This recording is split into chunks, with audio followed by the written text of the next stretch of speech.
Inside the Birds is back. What's going on, everybody? It's Geoff, Mosher, Adam Caplan. Another phenomenal episode of Inside the Birds is on the way. A lot to talk about. This will be kind of a newsier ITB as we are close to the doorstep of free agency. We've got some contract issues to talk about, some restructures, some medical updates, and of course, we've got some major news on the quarterback situation that became pretty popular this week to talk about. So we're gonna get into a little bit of everything. Adam, I know you're kind of, as we get closer to free agency, I know you kind of perk up a little bit. Yeah, I'm. It was so different from this time last year where you and I were working on a bunch of scoops for the Eagles in free agency. The big one was Byron Jones. We put something out around the combine, and now combine. This particular team, the Eagles, they have the worst cap situation they've ever had before. So I'm not expecting anything major, although you never know, other than a couple players maybe getting traded.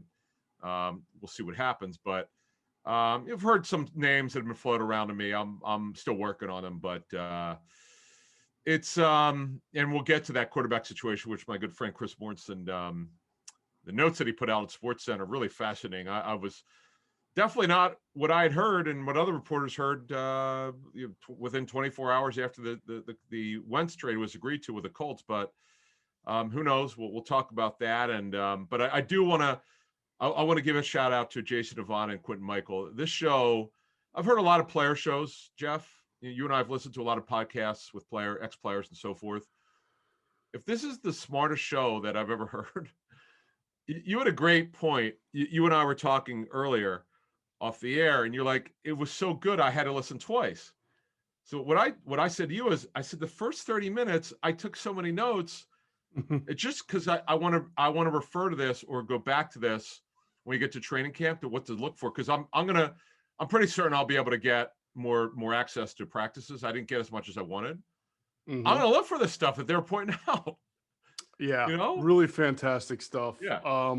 I kind of thought when we put them together, it was going to give our listeners and our viewers something similar to what we were giving them during the season with Tales from the Blind Side, which was really Trey Thomas's show. We ran it, but he produced it with Todd and Jamal, and it was a wonderful look at football through their eyes and great, like, just vintage podcast discussion where you can let loose and be yourself. And these guys give just the same, but from obviously a defensive back and a wide receiver standpoint. And Jason, having been with the team all year long, and being able to talk about some things that I think that aren't giving away company secrets, but are still taking you inside the NovaCare and into what these guys are made of. I think that's one of the biggest benefits of the show. And Q, you mentioned this too. Q breaks down receivers like you would expect a good defensive back to do. What are their strengths? What are their weaknesses? And the whole thing is coming together great. Speaking of Q, when you and I talked, I don't know, 3 or 4 weeks ago, I said, I really want to do an offensive defensive player show. Right. And I think that's when you said, how about Q and Jason? And I'm like, is Q done media? And you said, yeah, he's done Mike Gill show. He's done this and that. I'm like, okay, yeah. Let's see. And then, you had given me, you had produced you were overseeing the first show, and you were texting me. You got to hear this. I know you're not going to go overboard unless you really feel, if you're not going to be that strong unless you feel it's correct. So right. Like, okay, I'll listen. Yeah. And this is the testament to a podcast before we move on here, just so you folks know, we're learning this at our show that you don't want a short show. When you listen to an hour show and you go, I want to hear more, I don't want this to end, it's a hell of a show. And that this second show in particular was so special and so educational. This is when we came up with this concept of Inside the Birds. It was all about helping the fan become smarter. Right. If this show doesn't make you smarter, folks, you got cotton in your ears. You're not listening pretty well. Right. And by the way, yeah, for our listeners who are not just locked into the Eagles, but the NFL in general, or maybe a fan of a different team, they should check out. They should make sure they hear that story about David Culley. Oh my God! Eagles. In the beginning, yeah. You got to think about all the times we talk about Andy Reid's staff. We talk about Harbs. We talk about Jim Johnson. We talk about McDermott. We talk about Rivera. We talk about God, Spagnuolo. We very, very rarely would mention David Culley, who was the assistant head coach of the Ravens, by the way. It's not like he didn't have a high title. He was a fairly prominent coach on that Ravens staff the last few years. But that just reinforces what we talk about, Adam, when we talk about the importance of coaching, having the right coaches in place, and the continuity. I think David Culley was the only coach for when I covered the Eagles, the only wide receivers coach when I started covering on the team in 2005, and he was there until the end with Andy. And, same with Ted Williams, running backs, and Tom Melvin, tight ends. And, of course, you lose a few guys here, and then occasionally you have to fire a guy. But what a great coaching staff Andy had, and good for David Culley to get that Texans job. But, again, the stories like that you get from Q and Jason. And by the way, as you said, it's a testament to them. They're working really hard. They're not just showing up. I know this because I'm talking to them all the time. They are analyzing the tape. They are, we're making the script together as far as not script, but how you're going to talk about it. And they're doing a fantastic job. So, phenomenal. And some of the things they mentioned in the show, Adam, are going to be pretty prevalent to what we're about to talk about today with wide receivers and stuff. So we might even phenomenal. Go back to that. The education that I got from listening to those guys. I mean, again, if you're not getting it, well, listen, look at the comments on YouTube. Oh my God, it's unreal. Other than the porn spam I removed.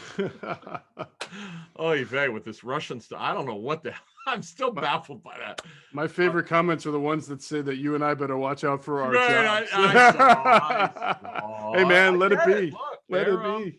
Well, you know what? We made it wind up. I got a concept I have. I text you about. I got another idea. I got 2 or 3 more. Yep. This concept has gone much farther than I expected. I don't know what we were doing 3 years ago. We're trying to figure it out as we went along here, and this is just without the support we're getting. That's one thing I do want to thank everyone before I know people want us to get to all the other shit. We'll get to it. But the support has been overwhelming for this concept it's actually our 4th season, 18. Yeah, this is our 4th season. Yeah. Never saw this. I'm humbled by it. I don't know what else to say. Anyway. Yeah, definitely want to thank our fans and our viewers because they've been excellent response. And I can genuinely say, I think you feel this way too, that I think we just enjoy the fact that we can give people like the football junkies football content. We're not screaming. We're not Fox Sports 1. We're not talking heads. We're not yelling. We're not arguing. I might curse a little bit. But Well, I mean, that's okay. I didn't say we weren't passionate. Right, I just said we're not coming up with contrived angles. No, and I feel like we're helping to bring back the concept of good sports talk again, where it's just not like the crap you're hearing all the time that makes you want to pull your head out. There's hair out of your head. Yeah, we don't take sides on anything. I kind of know going into a show because Geoff and I will talk off of the air how we might feel about a player, but I may not, or I may. I don't quite know which angle he's going to take. I don't care what angle he takes. Right. If we don't agree, then we don't agree. This is not a contrived show. This is a natural, and it's not like Q and Jason. They if you listen to the first 2 shows, they don't agree on everything. They not on everything, right? Some things, and some things they don't. Yeah, perfect. Speaking of a not contrived show, as we mentioned, last week of this month, March, is when we will start our Inside the Draft with Greg Cosell show. March 30th will be the first date that it drops again, so look out for that. I can't wait to start breaking down the draft with Greg because, again, just like what we do here at Inside the Birds, it's pure, undistilled analysis, no bias, just what we see and what we hear. So I look forward to that. Yep. Go ahead. And I was just going to fast forward and say we had a few technical difficulties the other night, Tuesday night, with our live stream, but we're still going to post that on our podcast platform. Our friend Jimmy Hyden from Rebel Hill was able to fix it up a little bit, and it should be on the YouTube platform soon. People have been asking. I think it just had to be edited and fixed up because we had some technical issues. So we got a tremendous amount of traffic for it. It's interesting. We got a lot of questions. We probably got over 75 questions. Yeah. On Twitter and Facebook. And then when I looked at the traffic numbers, it's like, where's everybody coming from? It kind of surprised me. It didn't. We can't tell on that thing until it's over, what the traffic looked like. I was like, wow, this is interesting. You know, I will say this before we get our show started, I do miss doing live shows. When I worked for Dave Spadaro from 11, 12, and 13, he had a show called Eagles Live, where we'd take calls not only across the country, around the world. People would call in from overseas. Live programming is missing, and Geoff and I are going to do more of this, particularly when the pandemic clears totally. We're going to do stuff locally, folks, with y'all who live here in the area, and I can't wait to do it. Hopefully over the summer. That's our target, and we want to get everybody involved. We'll figure it out as we go along, but that's something that we wanted to do badly, and the pandemic obviously crushed it. Yeah, I look forward to getting back to that as well. That should be fun. All right, I also look forward to getting into this podcast, Adam. Let's start off with some medical information. It's been kind of quiet this offseason regarding that, amazingly, because I guess all the injuries happened during the season. Yeah. But let's start out with what you've heard medically speaking on a couple of guys. Yeah, so on Travis Fulgham, he had ankle surgery after the season. You know, here's the thing.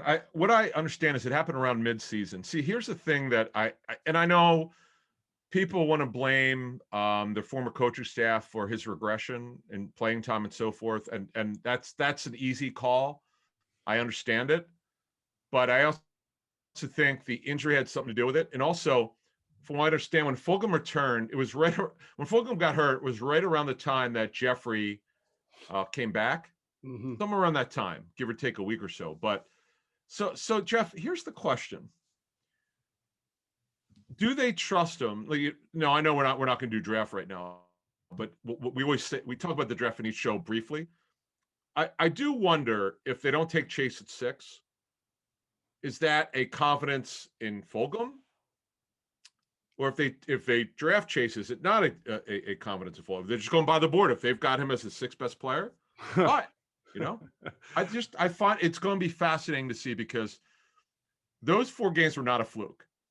Where he dominated, he led the NFL in receiving yards.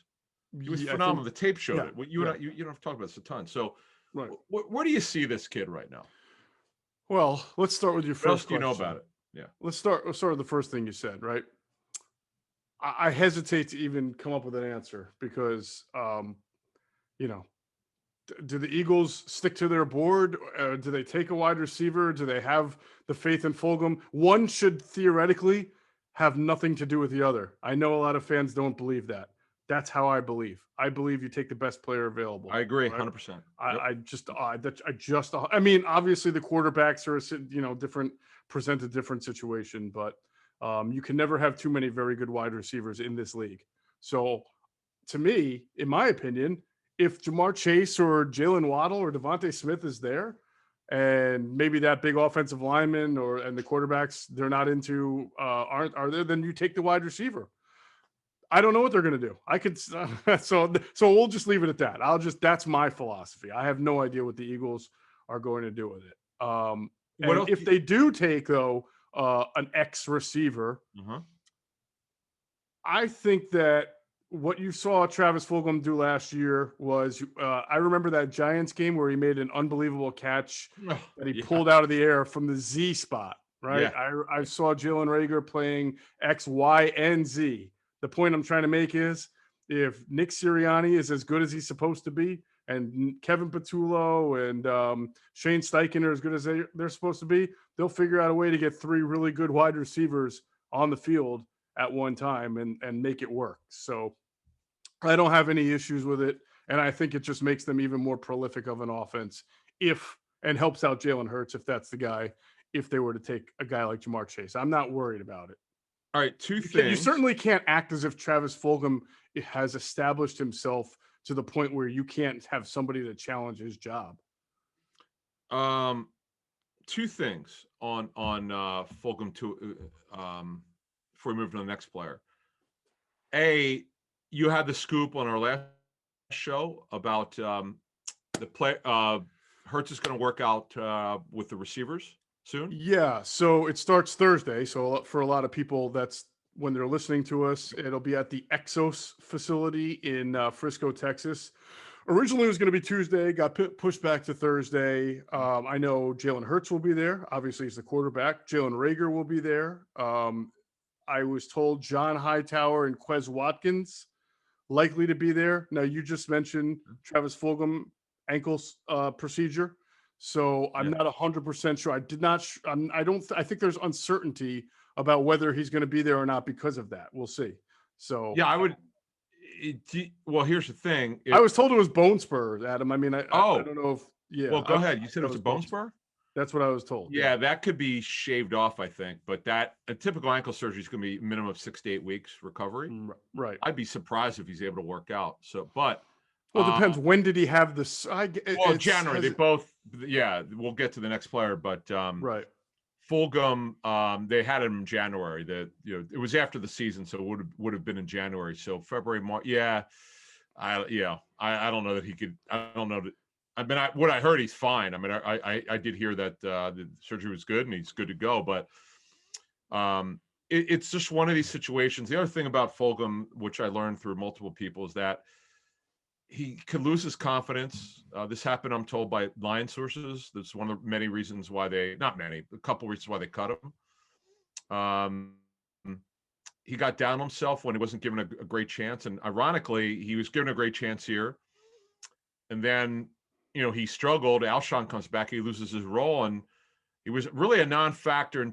Not that he put up good numbers at the end of the season, but I heard that his practices were better. He started to get bounced back pretty well before the end of the season. But, he's just so gifted. Well, it's just one of these rare situations. Haven't seen a guy go like this and then go that quickly.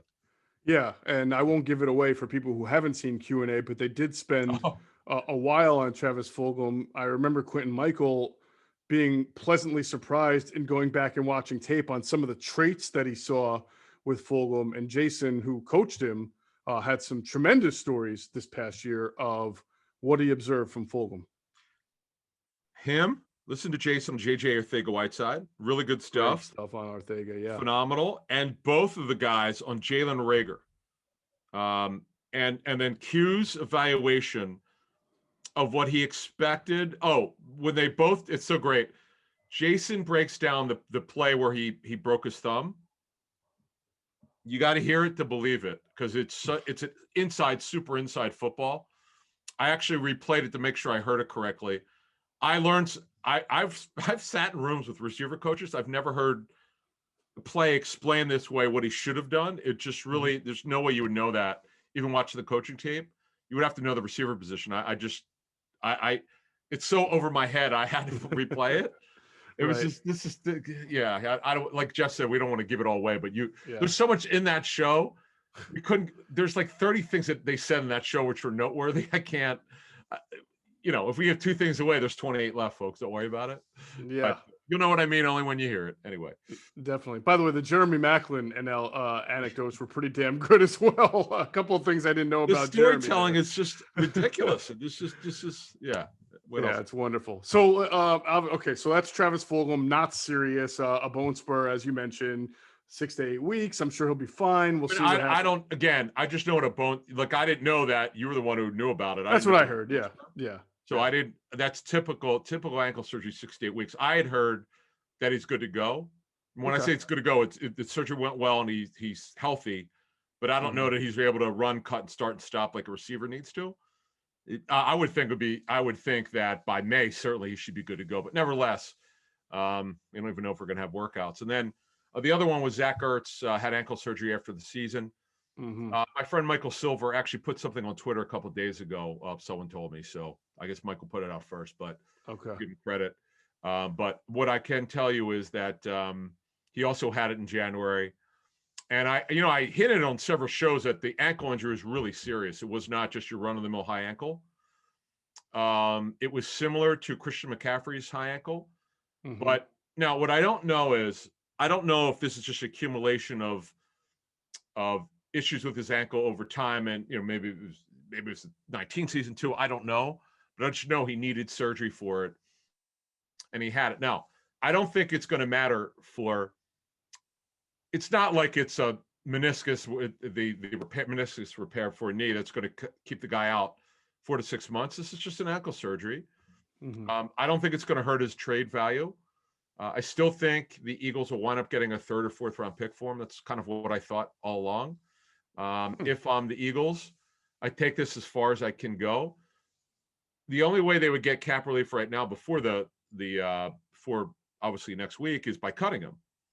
I don't see it happening. Not now. Certainly not now.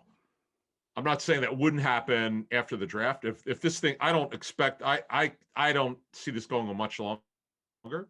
But if it does, I can't imagine they would cut him. You got to get a draft pick for this guy. He's not 35 years old. If he was 35 years old, I'd say, you know what, you're not going to get anything for him. You should cut him.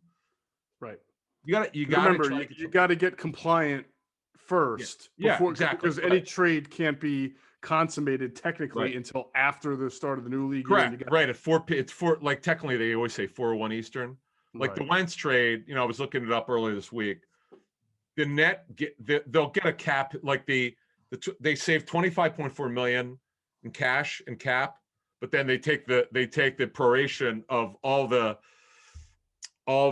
future years bonus option and signing bonus proration. Mm-hmm. But there's going to be a net hit. They're going to get hit. The total net hit is not too bad, believe it or not. It's just the dead money is significant. But Zach's contract, obviously at $8.25 million for a guy at 30 years old who's not going to be a starter here, it can't work. Okay, that's just. If someone asked me on Twitter, do you feel the same way you felt about Wentz getting traded? It's just it's similar but different. Wentz was a personal issue between he and the Eagles. My sourcing on that, I had 4 people, very good sources. I knew there was zero chance he was returning. I didn't care what was out there. I was not going to change my mind on. Jeff and I had really good intel. This one is different in that contract issue. They could not get together in 2022. Eagles were not going to give him fully guaranteed money in 2022. Zach wanted it. End of discussion. Got it to the guy at tight end in the future. If I'm Zach, I think he's better off playing somewhere else where they need a pass catching tight end. One thing I don't know why the Colts don't want him. What a perfect spot for him. When he and Carson are close. Mm-hmm. They need Trey Burton's contract's up. I mean, they do have Mo Alley Cox is more of a blocking tight end, and Jack Doyle is really a blocking tight end. That open like no one's business. Come on.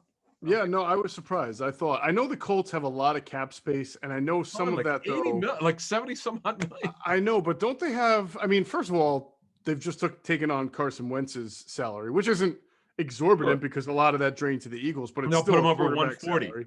Yeah, they'll put him over 140. Right. But then they also do they not have a couple of guys that are worthy of extension? Is Darius Leonard up, or is this just year 2? Yeah, he is. Yeah. Well, no, he's not up, but you could extend his contract. He will be up. That's what I meant. Is he available for? Yeah. Eligible. Yep. 18 draft. Sure. He's played for 3 years now. Sure. I'm sure they'll look to do it. I mean, why wouldn't you take advantage of the cap? And I'll be honest with you, Jeff.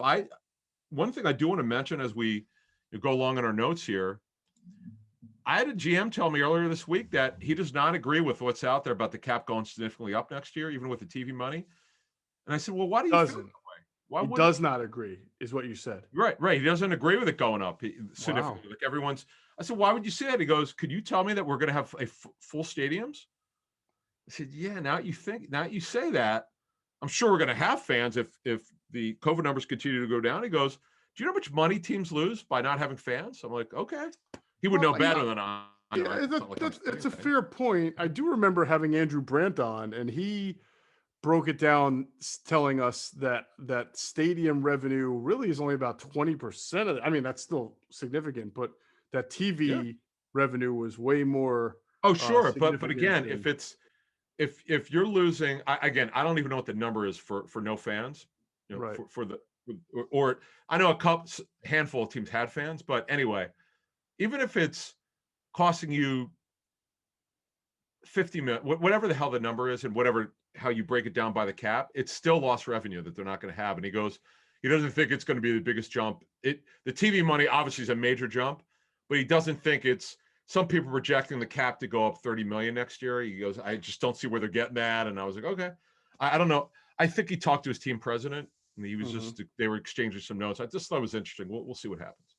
Hey, real quick, on just since we're talking about the Colts, I know we're going to talk free agency in our next pod because that's going to be our free agency Monday. preview. Yeah. Oh yeah. All free agency. Yes. But since we're discussing the Colts, what is your understanding of why, with all the money they have, that they're just going to let T.Y. Hilton walk? I mean, I know he's had some injuries, but he's still one of the better receivers in the league when healthy, is he not?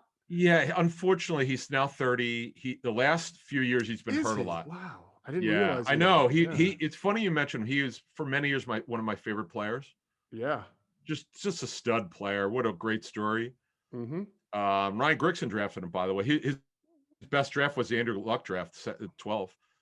But a terrific football player. Well, obviously he's not going to be a Hall of Famer, but really good. But he's really had last couple of years all types of injuries, and yeah, I mean he's a. See, the thing is, just because you have a lot of cap space does not mean you need to overpay for someone. They've made it clear they want. Ballard said he wants. They have interest in bringing him back, but they have to kind of see who they're going to. Like you mentioned, it's a very good point about extending Darius Leonard. Do they want to extend other players? And also, they're going to be the left tackle market, so that could cost money. You know, they got to see where that goes, but. Very interesting. Very interesting. The Colts they're on the precipice now. Forget if Wentz is anywhere close to what he once was. The defense is pretty good. Ballard's done a good job. They're a good football team. They're pretty well set up for the future. Right. Okay. So you mentioned the salary cap not having a big jump. One league, high-ranking league personnel source told you that they're skeptical about that.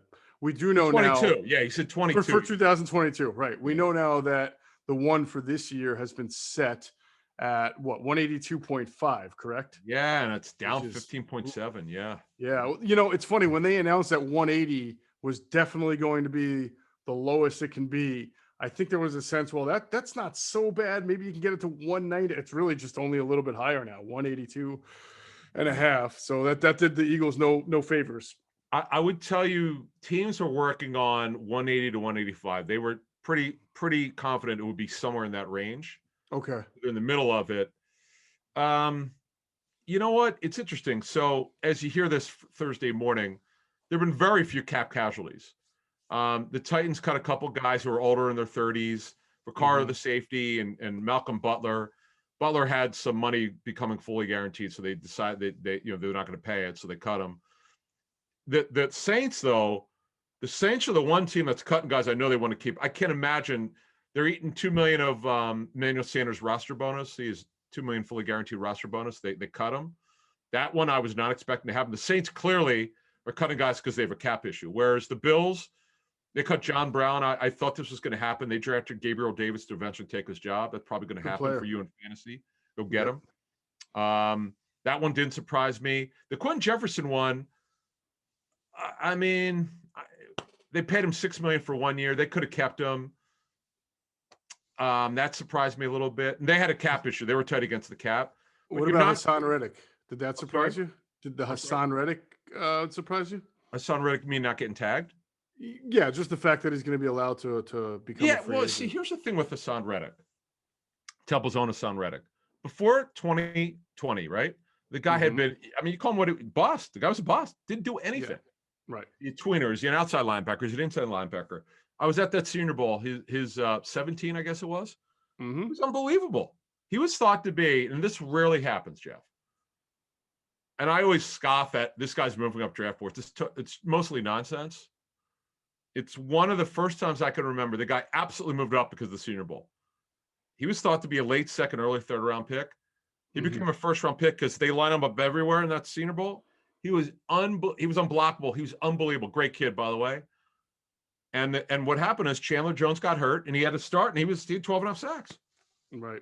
It's amazing. They found the correct way to use him. Yeah, exactly. So, yeah, you're right. He's not a cap casualty, right? No, he wasn't tagged. Yeah, they could have tagged him. Yeah, but is he? I was gonna say, is he kind of victimized by teams not having more money to spend? Like if Arizona, if it was a bigger.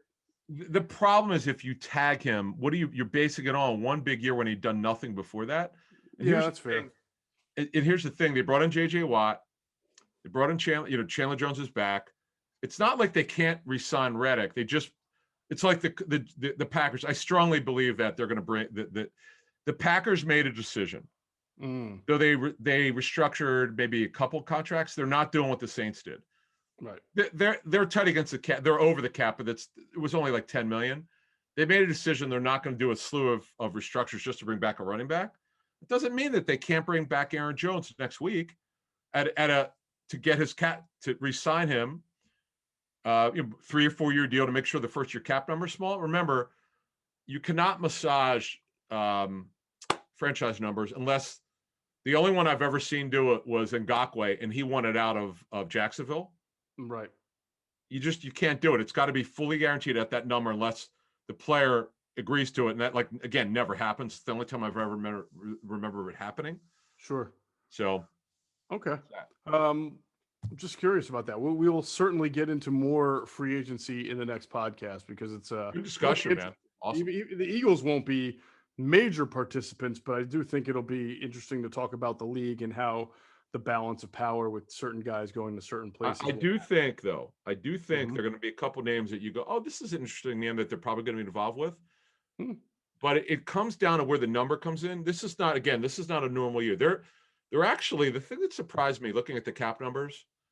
I mean, the teams that are under the cap, there are way more teams under the cap than I expected. And there are a lot of teams with, like, even with the cap being 182.5, there are a lot of teams in like 130, 140, 150, 160 range, right? Yeah. Like the Dolphins didn't have to cut Van Noy. They had like 30 million under the cap. Not a cap casualty. They just didn't want the player. Folks, that's not a cap casualty. That's the name cap casualty. I got to get Andrew Brand on this. He needs to explain that when a team is 30 or 40 million under the cap and they cut him, it means they don't want the player.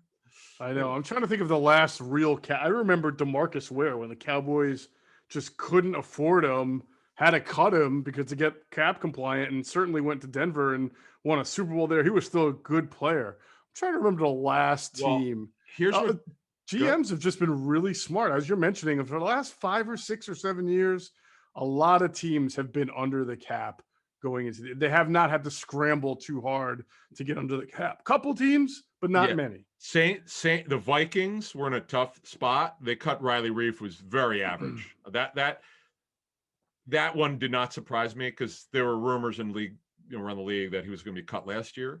He was actually played left tackle for the Lions and now played right tackle for the Lions, moved to left with the Vikings.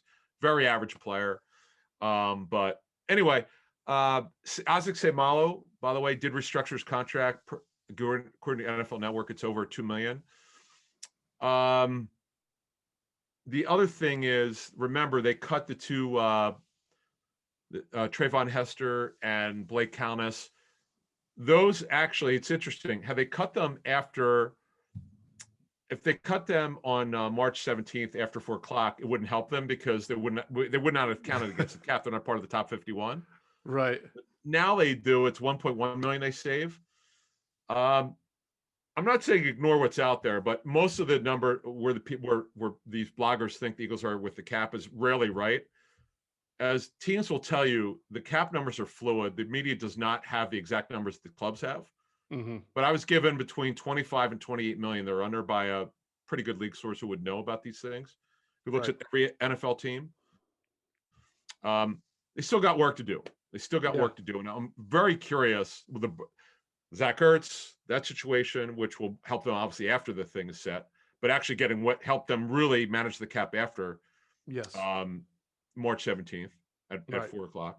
But the Derek Barnett issue, which we've now been talking about for a year, right?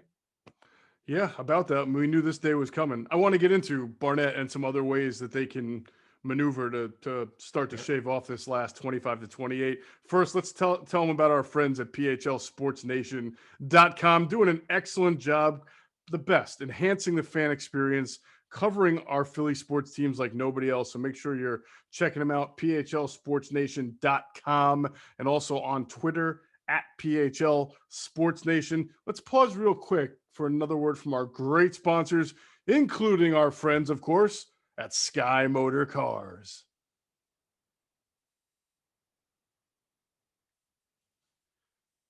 Okay, Adam. So you mentioned we still got about 25, 28 million. So Barnett is, and I wonder if it's kind of already done with them and they're just kind of waiting for the new league year to announce. I don't know because this one has been the most obvious. Like you have to do something with Derek Barnett. Yeah. He should stay. They should be able to come up with an extension that would lower his cap number for this year. Yeah. So his cap number is 10.05 million, which is his salary. There's no proration because it's the 5th year option, which is just a salary. Look, the guy's not a great football player. He's better than average to good. He has had some injuries. We know about that. Doesn't have exactly an NFL body, I would say. He's not the biggest guy in the world, but he's bendy. He's talented enough. The question is, can they make it work? I would be surprised if they traded him. They're not going to cut him, obviously. To either extend him or trade him. Because let me ask you this question. If they traded him, where do they go at defensive end? I'm just curious what your reaction would be with that. You've got Brandon Graham. Yep. You have Josh Sweat. You don't want to start Josh Sweat. You correct. theoretically could start Josh Sweat, but then just he wouldn't be a bigger part of your pass rushing package. So that would be a misusage of Josh Sweat. You could re-sign Vinny for a year at a relatively inexpensive price to have Vinny and Brandon as your bookend DNs, and then Josh is your third pass rusher. Here's the thing, Adam, that we have to probably learn a little bit more about. We know that the scheme's going to look a little different, right? We know that John Yannon is going to do some things differently, bring that Minnesota style here. But, Jim was big into rotating, and like series after series after series, he would rotate. You had your A line, your B line, your A pass rushing line, or your NASCAR line, your B pass rushing line. He had like 4 or 5 different D line rotations for any one given game. And I don't know how Gannon plans, if he plans to do that. There are some teams that don't rotate. There are many teams that don't rotate as frequently as Jim Schwartz does. And so are they trying to now you would think you'd want to have some pretty good rotations, knowing that Brandon, one of your starters, is, well north of 30. And if you're bringing Vinny back, he's north of 32.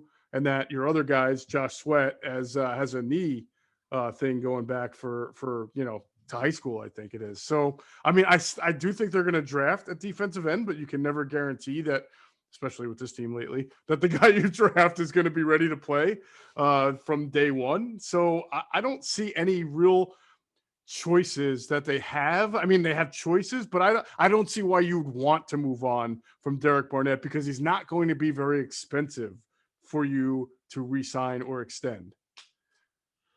Yeah, I mean, he's not a bust, by the way. I need to no, I know, but it's crazy how many people think that if you're a first round pick, you're either a Pro Bowler or you're a bust. It's unbelievable how often I see. Yeah, I mean, like Vernon Golston was a bust. The guy could barely get on the field, right? Like Nelson Aguilar was not a bust either. I mean, he's still playing. You can't play 7 years in the league and someone says you're a first round bust. I'm sorry, that's not how it works. So, I mean, a bust is somebody who literally cannot get on the field at all, or gets on the field and does nothing, plays 1 year maybe. But yeah, so I mean, Barnett's worth bringing back. And remember, they moved Jannard Avery to strong side linebacker, so they're really light at defensive end. Mm-hmm. That's why I felt all along that Barnett should get an extension. But I would also tell you, this should not, even if they keep Barnett, okay, this should not preclude them from drafting a DN. They absolutely draft a DN or two.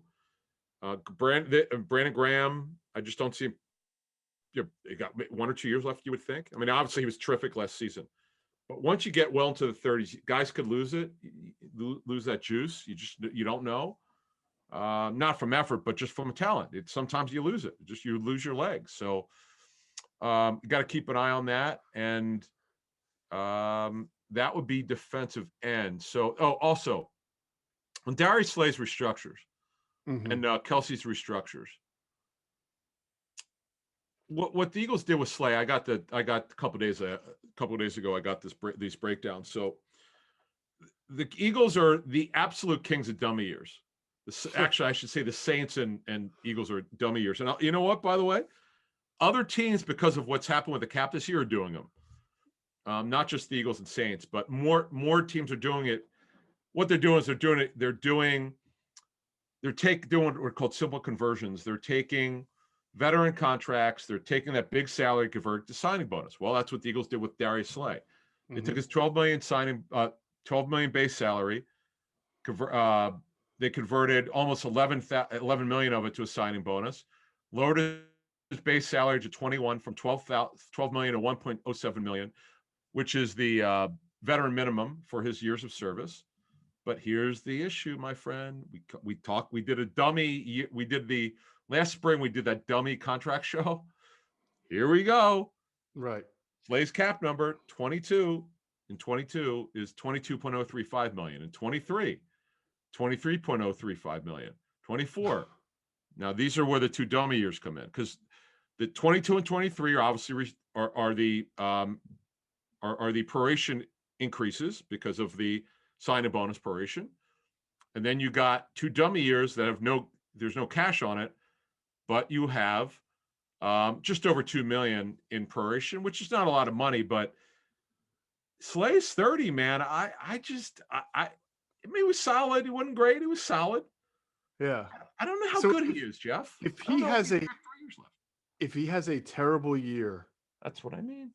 Or if he gets hurt really badly, and let's say, he gets hurt.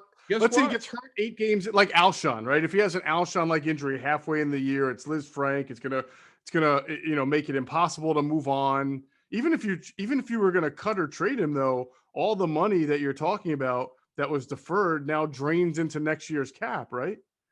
Like it would have to, or the following year's cap. I'm saying, yeah. You mean if you cut him? Let's by chance, it's unlikely to happen, but like as Geoff said, let's say that he suffered devastating injury, and they just, you know what, they decide to move on. Well, there's no guaranteed money left after this season, but because his cap number's just been inflated by signing bonus proration, yeah, they'll save 16 million in cash and cap, but they take the dead money on the proration, which would be 12, 15, 40, 15, 16, 17, still about 20 million dead money. Wow. Yeah. All right. So it's probably not going to happen, but theoretically, and this is what you have to. A little less than 20, but yeah, go ahead. Theoretically, like Howie Roseman probably and Jeffrey lose a little sleep over this because this is what the business that they have to do based on their situation. If you were to have real regression and or major injury next year to Slay, Brandon Graham, and Jason Kelce, you're going to be in real trouble in 2022, right? Because if something happens where you either can't cut them and they have to be either hurt or not good on the bench, making $20 million of taking up $20 million of cap space, or you're cutting them and trading them and absorbing just millions and millions and millions of dollars of cap space. And that's just 3 guys I mentioned. There are some more restructures we're going to talk about. And I keep hearing people say it's okay because the cap's going up. But dangerous. It's like, well, but how much dead money are you taking? Yeah, you can afford it maybe, but now what if it happens when you want to go get a good free agent? Someone's going to outbid you because they got more cap space. Here's what happened. You mentioned Dallas and DeMarcus Ware. The Cowboys were the kings of restructures. Jerry Jones, and also because of some bad misses. Roy Williams, the receiver formerly of the Vikings, Lions. Mm-hmm. They missed on so many players and they did so many restructures. It crushed their cap. They stopped doing that. Why? The reason why is because they don't get very involved in free agency anymore, signing players from other teams. What they do is, though, sometimes these players, they don't always get them right that they extend, but they draft pretty well, Dallas. The problem is sometimes they collect players instead of getting high character, super high character players. That's been sort of a problem for them. But they draft pretty well, and they've stayed out mostly out of free agency, signing somebody else's players. But the Eagles keep restructuring contracts like crazy. And, like I said, before we move on here, if they had to move on from Slay, they got 4 years of proration. It's actually not quite. All right. Now I'm looking at what the number would be. 17 million. That's still a lot of money, man. Again, it would only take even if he's bad this season, I could see them saying, again, this is all hypothetical. We're just playing around here. But if he doesn't get hurt and he doesn't have a good season, I could see them saying, hey, listen, we can't pay 16 million. You didn't play to that number. Mm-hmm. We're at 31 years old. Is he going to make even 10 million? He's a pretty good. I mean, he works his ass off. I don't know a lot about Slay. He's an alpha guy, very competitive, but he's got to play better than he did last season. We've talked about this before. I know he had 3 or 4 games he liked to forget.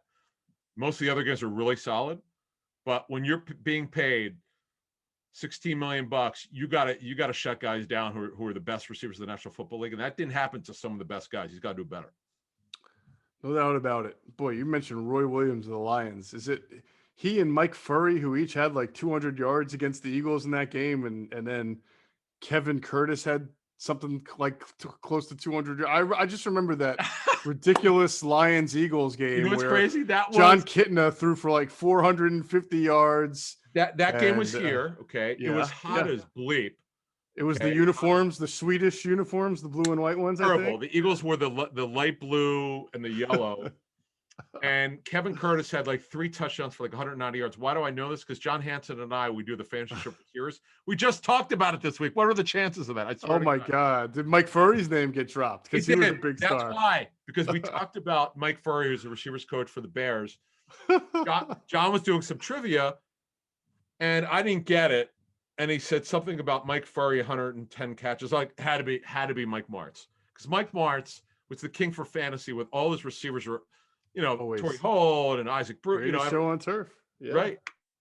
So anyway, yeah, that's almost as bad as I remember that I was there in person in Tennessee, Nashville, when Kenny Britt had he went for about 210 on the Eagles and 3 touchdowns. Killed him. Yeah, Kerry Collins was the quarterback that day. So unbelievable. And Kevin Cobb was the quarterback for the Eagles. So what a day that was. All right. You were talking about restructure. So Isaac Seumalo has also restructured. And this is weird because you thought this was a guy who's young enough where you might extend to spread it out more instead of just restructuring the current deal, right? I mean, yeah, I don't know why they didn't do that. I said in the last show, I expected something to get done here. Well, I was wrong what it was. I thought they'd extend it.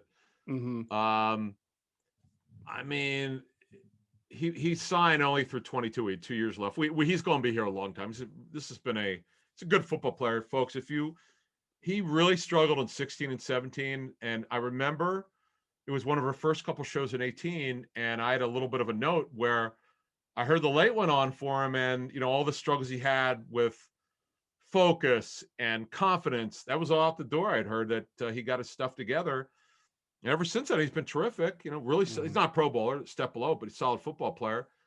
I mean, he's making 21, cashes the $4 million, and in 22, it's just about $5 million, just under it, 4.978.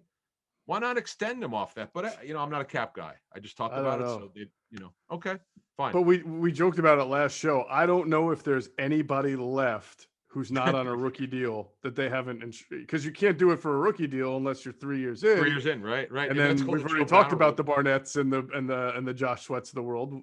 But who else is left to restructure? Is there anybody that you can imagine? I don't know, but by the way, that's the Joe Banner rule. So because of Joe and Eagles were famously extending players after 2 years. The NFLPA got wind of that, and I remember someone from the PA saying that was called the Joe Banner rule. This is going back, I don't know, 15 years ago or something. And I laughed at that. I saw other people talking about it. I'm like, yep, that's exactly what it is. And that's why in the CBA after that, they did it for 3 years. So right. It worked out for them fairly well. Sometimes they got burned on it. Well, Michael, I heard you talk about on Mike Gill's show. That was a great point. Michael Lewis is the guy. You said it last Friday, I think. Oh, Michael Lewis. I don't remember. Mm-hmm. No, you did. You talked about it. Michael Lewis turned down the extension. Remember? Yes, he did. He bet on himself. He went to the Niners, was it? I forget. I think it was the Niners. Yeah, that didn't work out well for him. No. Sometimes there were a couple occasions where it didn't. Just a couple where I don't think it worked out for the Eagles. Reggie Brown And I don't know if you can sometimes foresee a guy just all of a sudden, for whatever reason, whether it's personal or something's going on, just not Yeah. having it. But they extended him after 2, and then traded him the year later to The Tampa Bay. Bucks, Yeah. Yeah. I'm right? trying to think. It was a lineman. Was it Sean Andrew? No, he was always very good. There's somebody they gave an in-house extension to who just did not Someone will live. tell us on YouTube, but Yeah, someone finished the sentence for you and I. They said, "Oh, I know who you were thinking of." exactly. Okay, so Kelsey's a number. Okay, so here's what they did with Kelsey. Hmm. They took his 5.5 million base and they lowered it to the veteran minimum, same as Slay, 1.075 million. Hmm. They gave him a signing bonus. When I reported on Friday, it was 9 million fully guaranteed at signing. This is how it became. His base salary this year is fully guaranteed at just over 1 million. They gave him a signing bonus of 7.925 million because people were baffled. How could this be right? And I understood what they were saying. Like, how could you do this? Well, here come the dummy years, folks. 3 dummy years, 23, 24, and 25. He has, okay, next year, his base salary, no one is expecting him to come back next year. Of course, I said this 2 years ago, but they're just not. They're very happy. JC felt good after the season. They obviously wanted him back. They wouldn't have done this if they didn't. So they saved some money under the cap, and his cap number this year is 5.574 million. They saved around a little bit less than 3 million. His cap number next year would be 5.99 million. Obviously, he's not going to see that. There's proration and a 1.5 base, but there's a $30 million signing bonus, not sign, roster bonus due in the spring of next year. That's just to give it. Wait, how much again? Can you repeat that? 30 million. Well, here's the funny thing. Ready for this one? Yeah. This is going. I might have talked about this before, but so many a couple decades ago, it's called a poison pill roster bonus. Floyd Reese, the GM of the Titans, told me that I saw him at the combine. I said, Floyd, I got to ask you a question. I didn't know him very well. I said, hey, I got it. This is Geoff at the RCA Dome. Remember early 2000s before they moved it to Lucas Oil, Yeah. You could grab GMs and coaches and talk them on the side. So I said, Floyd, I got to ask you, what the hell's $50 million roster bonus? Oh, we put that in to force both sides to talk. And I'm like, what? He goes, Can you imagine a clerical error one day? Like, oh shoot, we owe Jason. No, he goes, it just $30 million. Right. He goes, we put it in there because I was dumbfounded. I'm like, what the hell? Who agreed to that? Oh man, that because is we crazy. just did that to make sure that we knew we couldn't work with this, and neither did Steve and Steve's agent. It might have been Buscook. I don't know who the hell it was, but right. But I thought it was funny. So there's something like that in Kelsey's contract. So if he does come back, both sides would have to redo it again. They'd have to talk about it again, and we'll see what happens there. But I find these things interesting. For some odd reason, I find this stuff funny. Yeah, that is pretty funny. I was thinking about Javon Hargrave, Adam, and why he would probably be the only one left that would really be wise for a restructure. One that would involve kind of an extension because you would want to push money past. It won't be an extension. Yeah, it'd be what you said. Well, you would have to add dummy years, right? I mean, yes. Well, that's. Go ahead. Let me just explain what I'm saying though.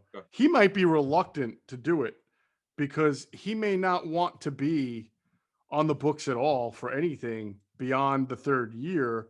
Because you don't want to be under contract at all, dummy year or money. I mean, or at least you would want to if you were going to do it that way, you would want to make sure that you had the ability to hit free agency after that third year. That's why a lot of these guys sign those 3 deals. They want to become free agents. That's a great point. You made a great point, man. Yeah, and look, Hargrave, Geoff, has got 2 years left, 21 and 22, and then his contract ends. So you're right in that if you're Drew Rosenhaus, the agent, and Hargrave, the player, you want to get another contract before you turn 30, and he will be able to do that. But if you restructure, adds the dummy years, and the Eagles would have control of you, even though you're not getting paid anything, unless they cut you. So yeah, it's a fair point, and that I don't see that happening. All right, excellent. Let's quickly go through the comp picks because they were announced. The Eagles were able to get 2 extra compensatory picks, both in the 6th round. It's kind of funny. They announced it, then they realized they made a mistake. Then they had to revise it. And it was like the 2 picks that the Eagles got, wherever they were just like one higher, I believe it was, once they came out with the revision. Okay. So, yeah. Yeah. But 2 low 6th round picks. So right there. Oh yeah. They have 2. They got 2 extra picks. They have 10. This, from what I heard a couple weeks, it was expected to be 10. Of course, one year that I found out from the Eagles, they were supposed to have whatever, and they wound up having 1 fewer, but whatever. But they do the teams do their own projection, as you know. They have a pretty good. The league will never let you know exactly what the compensatory formula is. They won't let teams do that. They know what it is. It's net gain versus net lost. And contract structures, all this and achievement. But they lost Darby, Grugier Hill, Jordan Howard, and Big V in free agency, and they gained Javon Hargrave. So they got 2 comps in the 6. So here's what they got. They got the first pick, the first round pick, 6th overall. Second pick, the second round pick is 37th overall. The third round pick is 70th overall. They got the second, third rounder from the Wentz trade. And then they lost their 4th in the Jannard Avery trade. They have an extra 5th. So they've got a 1, a 2, a 3, a 3. So they've got 4 picks in the first 3 rounds, which is pretty good. First 85 picks, I think. And then they've got 2 5ths, 3 6, and a 7th. So once again, and by the way, we'll see what they want to do. If they trade down from 6, it's always hard. You got to find a trade partner. But, the early word, folks, in the first 10 picks, there's really good value for corners. There's 3 really good corners. We'll go somewhere between like 5 and 15. There's certain position value from like 5 to 15, not just corner. If you just add up 2 or 3 positions, and again, we don't know how the Eagles have their players graded, but fact of the matter is there's some value here by trading down. Definitely. Man, the 4th round loss for Jannard Avery looks bad now. Honestly, it was hard to see it coming because we thought his twitchiness and his athleticism was going to fit really well for Jim Schwartz having like a curveball type of pass rusher, but that trade didn't work out well. No, he does not. He's not a big sub package guy. He's not a good stand-up pass rusher guy. That's not what he does. Yeah. Not a joker guy. Yeah, he'll move like every NFL team. He'll go a nickel. Yeah, he'll stick a D end inside. Okay, that's nothing revolutionary. Every team does this. He's just not creative like that. That's not what he does. No. Jannard Avery is a much better fit for a 34 outside linebacker. Every team told me that. Unfortunately, they didn't tell me this when they did it. I learned this last year when I was like, what? Why? At the trade deadline, I talked to teams about him, and they said, he's short, though he's got long arms for his size, or long enough arms, or longer than average. He's twitchy, as you said, but he doesn't fit a 43 defense. He's much better standing up playing outside linebacker. I'm like, well, that didn't work here on Jim Schwartz, so maybe by the draft they'll be able to get a late rounder. Who knows? Anyway. Yeah, maybe. I guess the first clue should have been the poor man's James Harrison comparisons, but 34 outside linebacker. Yeah, I was going to say. I mean, he kind of built like him, but certainly doesn't play like him in the Eagles scheme. All right, Adam, it's that time of year again. Conference tournaments are tipping off. Bubble teams are making their final push for a bid while the top seeds are preparing for what they hope is a long run. DraftKings Sportsbook, America's top-rated sportsbook app, is putting new customers in the center of the action. If you bet $4 on an underdog, right, you can win $256 if they win. It's that simple. That's betting $4 on an underdog in selected college basketball games, and if they win, you collect $256. The bank's open, my friends. All right, cash in. You pick one of the many selected college basketball underdogs for your shot at winning $256, and all it takes is a $4 bet. There's just no better way to put your college basketball knowledge to the test than to put your money where your mouth is with DraftKings Sportsbook. All right, so don't worry if college basketball isn't for you, because DraftKings Sportsbook offers great odds and promotions on golf, hockey, and so much more. We're not too far away from the MLB season, so DraftKings will have a lot when baseball comes back to town. DraftKings is safe, secure, and reliable, so you can deposit your money and withdraw your money at your convenience. So download the top-rated DraftKings Sportsbook app now. Use the promo code ITB when you sign up to turn $4 into $256 if the underdog of your choosing pulls off the upset. That's code ITB to turn $4 into 256 smackaroos for a limited time only at DraftKings Sportsbook. You got to be 21 or older, Pennsylvania only, new customers only, restrictions apply in partnership with Meadows Racetrack and Casino. See DraftKings.com/sportsbook for details. Gambling problem, call 1-800-GAMBLER. All right. Let's talk about the big news of the week as we finish this up. We'll obviously, Chris Mortensen had the report, Adam, that Jeffery Lurie, and it was weird because this was not a tweeted thing, right? It was on Sports Center, and the clips kind of made the rounds. And honestly, there were two different clips that made the rounds, and only one of them got as much play, and I thought the other one was just as significant. But the first one was about Jalen Hurts, and that the owner has said, let's start to build around Jalen Hurts as the quarterback. What does that mean to you? By the way, real quick before you answer that, part of that report was Morton saying, and I thought this was key to the report.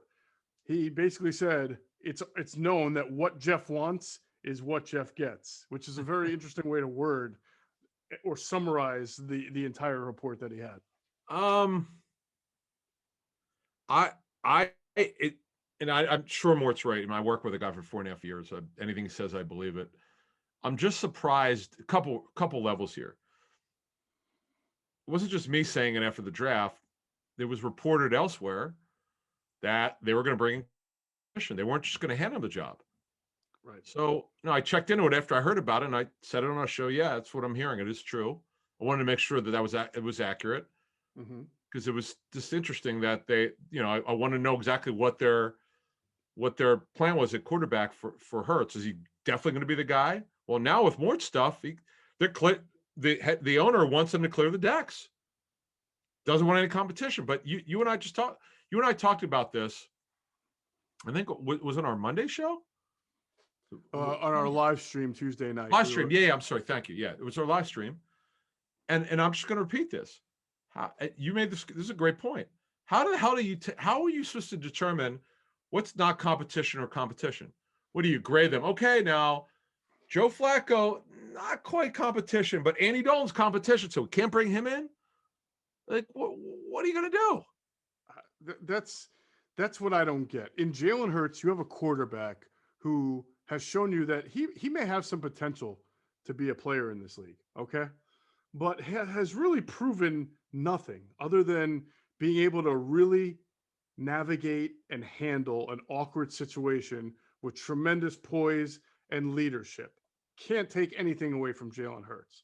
And he showed you that there's a shot that he can play in this league and maybe even be pretty good. Who knows? But I don't understand, as what you're saying is, we've only seen that in such small doses. The idea that you're treating him like he definitely belongs and that he's proven he belongs and he's going to be here for 3 or 4 years. And so if you bring in a guy like I actually Flacco, don't see it that just well, let me just finish. If you brought in a guy like Joe Flacco, who's won a Super Bowl, and Jalen Hurts gets off to a difficult start, has some bad play in the first 2 games, don't you think that it's going to be the public sentiment is going to be, all right, this guy really, how it is in Philly. You lose 1 game, everybody's got to get fired, right? You want the back. You have one bad season, everybody's got to get fired. Right. So I don't understand the idea that a veteran quarterback, which they have to have, is not going to be considered competition in some kind of way. Exactly. And why wouldn't you want competition to force to challenge? I would say this though. This is just me reading into it. This is just the way I see what Moore put out there. I think it's kind of in a way tied to Wentz. Wentz didn't have Hurts was not competition until it became competition. Why I say that? Well, Carson got benched. He didn't get the job back. This was not supposed to. This was never discussed, never thought of, but it wound up happening. Now the Eagles have denied that the owner. We had a scoop, and they denied it. They in their own way, they kind of said that they didn't say what we put out there was quite true. Whatever this before the Seattle game, or that it was that Wentz could be pulled, and came from the owner. They said it wasn't quite like that. I'm like, okay, whatever. But we know that Jeffrey Lurie's been involved in personnel decisions. Okay, this is you see the Inquirer reporter now for like 3 years. Okay, this is not just us. Right. Okay, you saw Mort stuff is like super high level with this. This is like taking it to the nth. Like he took it way farther than I imagined, and he put it all out there. So what I think is, I think Jeffrey's saying, listen, let's this is again me. This is not me talking to Jeffrey. This is me evaluating it. Basically, Lurie's saying, look, let's evaluate this kid for this year. He's a young guy. We don't want any competition. We want him playing all 16 games no matter what. Let him play. We'll know by the end of the season whether he's our guy or not. If he's not, we're going to move. We're going to keep him, but we're going to bring in competition next year. That's the way I see it. I could be wrong. Maybe that's the case. That's certainly a feasible. I still think that, like, if things go haywire and they're 2-7, he's going to get the next 7 games. Like, I mean, they didn't even give Carson Wentz that luxury. Right. So. Look again. If it's Flacco, I'd want him in if they're 2-6. Now, if Hurts is play, we'll all know because we watch other games. If it's because the defense stinks, it's because if everybody got hurt and Hurts is actually playing well, let him play. I mean, everyone's got to be fair about what he looks like as a passer. He's doing a good job, and the team stinks. Don't blame him. Whereas last season, yes, Wentz deserved to get benched, but there were contributing factors. But he certainly deserved to get benched because he didn't play well. But there are some times when a quarterback the team is 7-9 or 6-10, where the quarterback plays well, but the defense is terrible and they're having to play from behind all the time because the defense can't stop anybody. It's all relative. You have to kind of evaluate it on its own. But it surprised me. All the stuff that came out, I was like, well, and talk radio for folks who don't live in Philly, absolutely on fire this week with this. Yeah, and a lot of it was critical of Jeffrey Lurie. And listen, I'm critical of people, fans, I guess, or observers, anybody who's a hypocrite on the situation, right? So I did notice that there were a faction, and I don't know if it's big, small, of people who feel that they're happy Jeffrey Lurie is making this decision because it's the right thing for the franchise. To that I say, how do you know it's the right thing? Why? Because you liked a little bit of Jalen Hurts last year? You think you know better than Nick Sirianni and his coaching staff? What if they don't love Jalen Hurts? Now they have to play a guy that theoretically they might not like. I don't know how they feel about Jalen Hurts. I don't understand why you would want the owner to be the one to make that decision and say it's because it's in the best interest of the team.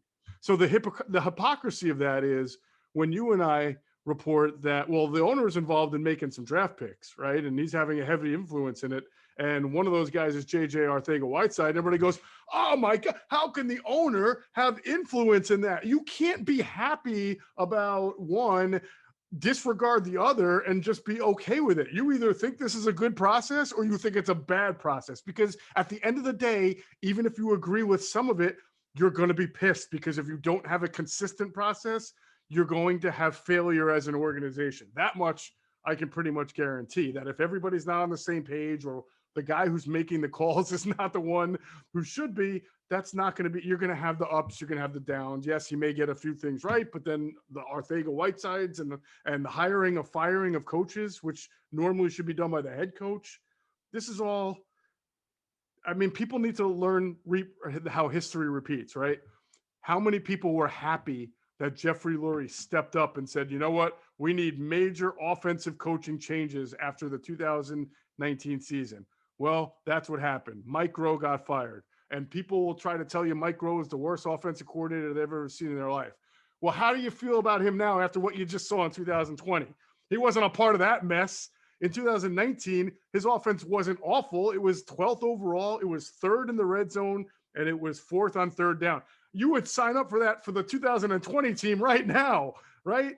So the point is, be careful what you ask for. Be careful what allegiances you're suddenly deciding to say is such a great thing. In my book, and I'm just a dude who's covered the team, I don't pretend to be an expert. In my book, an owner hires people to make those kind of quarterback decisions underneath him so that he, at the end of the day, or she or whatever, could say, yes, I'll co-sign, or maybe we should rethink this and talk about it because I don't understand some things. An owner certainly has the right to co-sign. He signs the checks. I'm not saying owners aren't involved. They all are involved. Many of them are involved.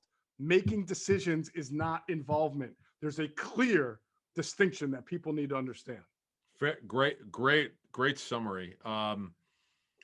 The only thing I would add is this, and I said this before when we talked about Arcega-Whiteside and the owner's influence on that pick. I didn't say he made the pick.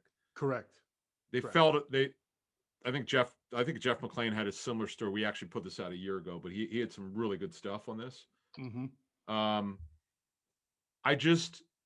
This should not happen. When it comes to personnel decisions, I'm talking about player decisions. Right. The owner should never influence.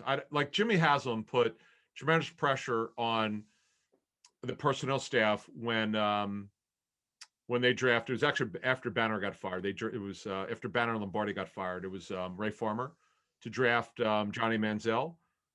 Business department, by the way, was they had a hand in it, sort of like indirectly, because they thought it'd be great for their business, which theoretically was true from a certain standpoint, from selling jerseys and all that. But folks, no one else should have influence other than personnel people and coaches. Just it shouldn't happen. I don't have a problem, and I said this on our live stream. I don't have a problem if you're an owner and you see how your quarterback situation is looking poor. Nothing wrong with saying, guys, I think we need to have our franchise quarterback. Lurie did that in 2016. That's fine. But you can't tell anyone who to draft. Can't do that. You're not a personnel guy. Okay? Daniel Schneider did that with the kid they took to Dwayne Haskins. Okay? He was involved in that one. Can't happen. Cannot happen. This is how you have failure. I totally agree. At the end of the day, all I want to see is that your process is sound. I know mistakes are going to happen. Every team has what you want to call mistakes or turmoil. The Steelers had turmoil a couple of years ago. Le'Veon Brown's not signing their contract. Antonio Brown's getting himself kicked off the team and traded to the Raiders. And then Ben Roethlisberger hurts his elbow. And then the backup, what's his name from Oklahoma State? I can't even remember. He had the Mason Rudolph. Yeah, Mason Rudolph gets hurt. They're on Duck Hodges for what? How many? 4 weeks? Do you know what they finished that year? 8-8. Yeah, 8-8 because they were a sound franchise, good structure, draft well, harmony. They know what's going on. They have an identity, right? When things fall apart, they don't go 4-11-1. I don't think the Steelers have ever gone lower than like 7 or 8 wins since. Actually, I don't think Mike Tomlin, without looking it up, I don't think he's ever had a losing year. Yeah, exactly. So all I'm saying is process, man. Just be sound. And I just never get the feeling that it is with the Eagles, and I want it to be. I swear, ever since Banner left, I don't want to say it's progressively got worse, but I just, in terms of the owner being involved, I just think that Jeffrey's involvement, I think he's making a mistake by influencing picks. Again, he's not making them. I don't care if he likes a player. That's fine. If he wants to sit in a meeting, if he by analytics he likes a player, that's fine. But you cannot influence draft picks. I don't. It bothers the hell out of me, to be honest with you. I think it's that's what you're doing is you're subverting the draft process indirectly. You can't do that. It's not acceptable. Absolutely not. Yeah. By the way, just to double up on what you said, because I looked into it too after the report came out, and I was told by somebody who said to me, that's the first I've heard of it. So they were a little surprised too. I mean, I think that there was kind of this consensus that they weren't exactly sure where they were going to go at quarterback, or that they weren't going to rule out, maybe, bringing in a quarterback in the first round or something like that. I don't know. It was just a surprise that all of a sudden the decree had been made. I mean, what the consensus was. And even Chris on Twitter responding to Les Bowen said something about not unilateral or not, and I can't forget. I forget. He had very weird No, phrasing. not everybody. Anonymity on it, or unanimity. Exactly. Yeah. Yeah. He Yeah. basically said not everyone agrees that Hurts is the guy. I think something like that. Right. That's what he was trying to say. But that Geoff gets what Geoff wants. So that should lay it out clearly for people that it's not like everything.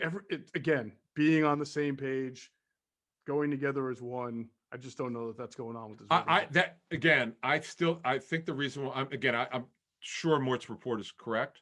Mm-hmm. And I strongly suspect, that Lurie saw what happened last year with Wentz and then Hurts. Don't bring in any competition, and let's evaluate him this year, which quite frankly is not the worst idea in the world.